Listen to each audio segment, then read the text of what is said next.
வணக்கம். ஞாயிற்றுக்கிழமை வார விடுமுறை என்பதனால சபரிமலையில பக்தர்கள் கூட்டம் அதிக அளவுல வந்து இருக்கு. இன்னைக்கு ஒரு நாள்ல பார்த்தீங்கன்னா 85,000க்கும் மேற்பட்ட ஐயப்ப பக்தர்கள் சாமி தரிசனம் பண்ணதுக்காக வந்திருக்காங்க.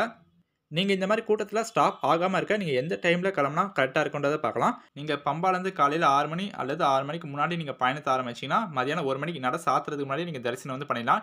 நீங்க பம்பாலருந்து காலையில 9 மணி, 10 மணிக்கு நீங்க லேட்டா பயணத்த ஆரம்பிச்சீங்கன்னா, சபரிமலையில கூட்டம் வந்து அதிகமா இருக்கிறதுனால, நீங்க 1 மணி அளவுல எந்த இடத்த வந்து அடைவீங்க பார்த்தீங்கன்னா, சரங்குத்திய தான் வந்து அடைவீங்க. அதுக்கப்புறம் 2 மணி நேரம் நீங்க வெயிட் பண்ற மாரி இருக்கும். ஏன்னா நட சாத்திருவாங்க. நீங்க இந்த இடத்துல வந்து ஸ்டாப் ஆயிட்டீங்கன்னா ரொம்பவே கஷ்டம். ஏன்னா இந்த இடத்துல வெயில் வந்து ரொம்பவே அதிகமா இருக்கும். பக்தர்கள் எல்லாம் பார்த்தீங்கன்னா நிக்கவே முடியல, உட்காந்துட்டாங்க. சாப்பாடு தண்ணி இல்லாம ஒருத்தங்களால எவ்வளோ நேரம் நிக்க முடியும்? அதனால தான் பார்த்தீங்கன்னா எல்லாருமே உட்காந்துட்டாங்க தரையிலேயே. அதனால பம்பாலேருந்து நீங்க காலையில 6 மணிக்கு முன்னாடியே பயணத்த ஆரம்பிச்சுருங்க. அப்பதான் 1 மணிக்கு நட சாத்துறதுக்கு முன்னாடி தரிசனம் வந்து பண்ண முடியும். வாட்ஸ்அப் லிங்க் டிஸ்கிரிப்ஷன் பாக்ஸ்ல இருக்கு. நீங்க ஜாயின் பண்ணிக்கோங்க. எல்லா அப்டேட்டும் உங்களுக்கு உடனே வாட்ஸ்அப்ல கிடைச்சிடும். நன்றி.